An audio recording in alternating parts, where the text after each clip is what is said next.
Bhagavad Gita chapter 2 shloka 1 and 2। ओम अज्ञानतिमिरन्धस्य ज्ञानञ्जनशलाकया चक्षुरुन्मीलितं येन तस्मै श्री गुरुवे नमः।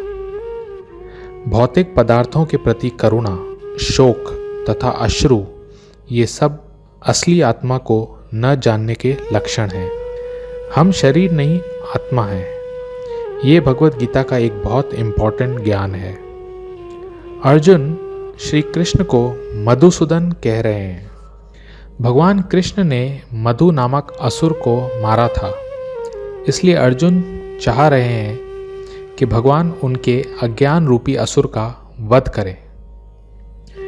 कोई अगर डूब रहा हो और हम अगर उसकी शर्ट को बचा कर लेके आए पर उसको डूबने छोड़ दें तो ये बुद्धिमानी नहीं होगी।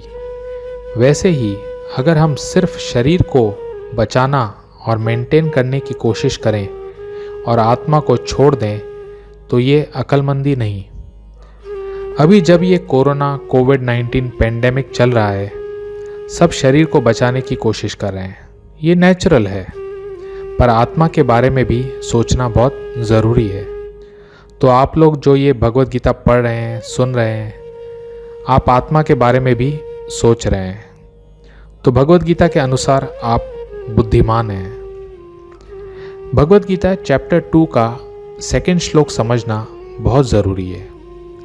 सेकंड श्लोक चालू होता है, श्री भगवान उवाच, श्री भगवान ने कहा। इसका मतलब कृष्ण भगवान हैं। तो बहुत लोगों को ये डाउट रहता है कि कृष्ण भगवान कैसे हो सकते हैं, पर यहाँ भगवद गीता के अनुसार कृष्ण भगवान हैं। This is one proof. तो इस श्लोक के तात्पर्य में एक श्रीमद् भागवतम 1.2.11 का श्लोक कोट किया हुआ है। वदन्ति तत्त्वविदस् तत्त्वं यज् ज्ञानम अद्वयम ब्रह्मेति परमात्मेति भगवान इति शब्दते। तो कृष्ण भगवान को 3 फेज में समझा जा सकता है, ब्रह्म, परमात्मा और भगवान। तो कृष्ण ब्रह्म भी हैं, परमात्मा भी हैं और भगवान भी हैं। तो जो बिगिनर स्टूडेंट, प्रिलिमिनरी स्टूडेंट है, नौसिखिया है, वो भगवान को ब्रह्म समझता है। उसको कंपेयर किया गया है उस स्टूडेंट से जो सूर्य की रोशनी, सनशाइन को स्टडी करता है। तो ऐसे बहुत जन हैं जो भगवान को ब्रह्म ज्योति, लाइट समझते हैं। उनसे एडवांस वो हैं जो भगवान को परमात्मा के रूप में जानते हैं। जो योगी होते हैं वो भगवान को हृदय में परमात्मा रूप में दर्शन करना चाहते हैं। उनको कंपेयर किया गया है उन स्टूडेंट से जो सूर्य के सतह या सरफेस को स्टडी करते हैं। और थर्ड सबसे एडवांस वो हैं जो भगवान को जानते हैं। उनको कंपेयर किया जा रहा है उन स्टूडेंट से जो सूर्य के ग्रह में अंदर प्रवेश कर सकते हैं, जो सन प्लैनेट में एंटर कर सकते हैं। वैसे ये तीनों ही सही हैं, तीनों भक्त हैं भगवान के, पर जो भगवान को जानता है वो भगवान के ये तीनों फेजेस को समझ सकता है। वो कृष्ण को सही में जानता है। तो भगवान श्री कृष्ण के शरीर से एक लाइट निकलती है, उसे ब्रह्म ज्योति कहते हैं। तो कुछ लोग भगवान की इस लाइट को ही मानते हैं। वो भगवान को लाइट समझते हैं या निराकार समझते हैं। फिर भगवान श्री कृष्ण सबके हृदय में परमात्मा रूप में भी हैं। तो कुछ लोग भगवान को हृदय में देखना चाहते हैं और कुछ भगवान को उनके कंप्लीट रूप में देखना चाहते हैं, भगवान रूप में। बहुत कहते हैं भगवान का रूप कैसे हो सकता है, पर जब हमारा रूप हो सकता है तो भगवान का भी रूप हो सकता है। तो व्यास देव जिन्होंने सब शास्त्र लिखे, वेद, पुराण, महाभारत, उनके पिताजी थे पराशर मुनि। उन्होंने भगवान शब्द का अर्थ, डेफिनेशन इस प्रकार दिया है, ऐश्वर्यश्च समग्रश्च वीरश्च यशश्च श्रिय ज्ञान वैराग्ययोश्चैव सन्नम भाग इति गणः।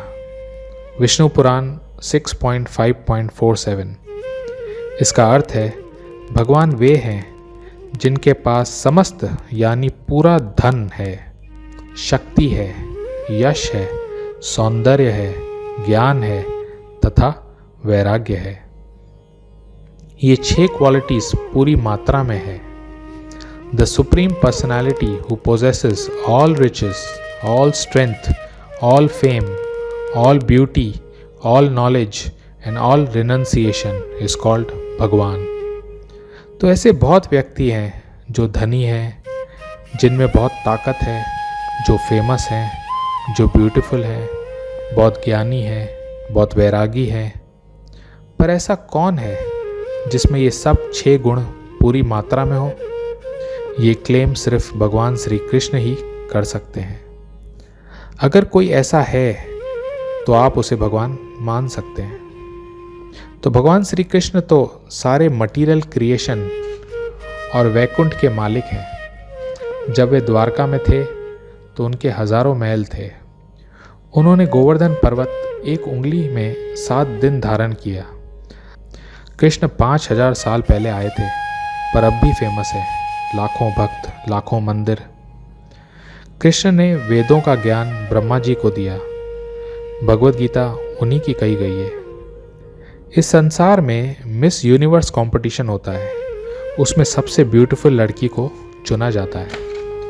अगर मिस यूनिवर्स की ब्यूटी को 1000 गुना बढ़ाएंगे तो स्वर्ग की अप्सरा की ब्यूटी मिलेगी। स्वर्ग की अप्सरा की ब्यूटी को 1000 गुना बढ़ाएंगे तो वैकुंठ की देवी मिलेगी। और अगर वैकुंठ की देवी की ब्यूटी को 1000 गुना बढ़ाएंगे तो गोलोक वृंदावन की एक गोपी होगी। तो कृष्ण के धाम में ऐसे करोड़ों गोपियां हैं। एक गोपी इस पृथ्वी की ब्यूटी से करोड़ों गुना ज़्यादा सुंदर है। और ये करोड़ों गोपियां ब्रह्मा जी को कहती हैं, आपने ये आँखों की पलकें क्यों बनाई? हम हाफ सेकंड के लिए कृष्ण का दर्शन मिस करती हैं। इमेजिन कृष्ण कितने ब्यूटीफुल होंगे। हजारों कामदेव कृष्ण को देखकर बेहोश हो जाते हैं। कृष्ण सबसे ज़्यादा वैरागी भी हैं। वो ये सब कुछ छोड़कर जा सकते हैं। तो बहुत शास्त्रों में इसका प्रूफ है कि कृष्ण भगवान है। ब्रह्म संहिता 5.1 में ब्रह्मा जी खुद कहते हैं, ईश्वर परम कृष्ण सच्चिदानंद विग्रह अनादि आदिर गोविंद सर्व कारण कारणम। ईश्वर तो बहुत हैं, पर परम ईश्वर कृष्ण है। वो सच्चिदानंद की मूर्ति है। श्रीमद् भागवतम 1.3.28 में भी एक श्लोक आता है, एते चाम्स कला पुंस कृष्णास्तु भगवान स्वयं इंद्रारी व्याकुलम लोकम मृदयंती युगे युगे। मतलब भगवान के बहुत अवतार हैं, अंश हैं, अंश के अंश हैं, पर कृष्ण स्वयं भगवान है। उन्हीं से परमात्मा निकलते हैं, उन्हीं से ब्रह्म भी हैं।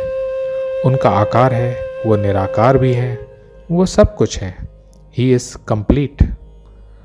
तो भगवान श्री कृष्ण अर्जुन को कहते हैं, तुम तो आर्यन हो, तुम तो शास्त्रों को जानते हो, तुम ऐसी बातें कैसे कह रहे हो?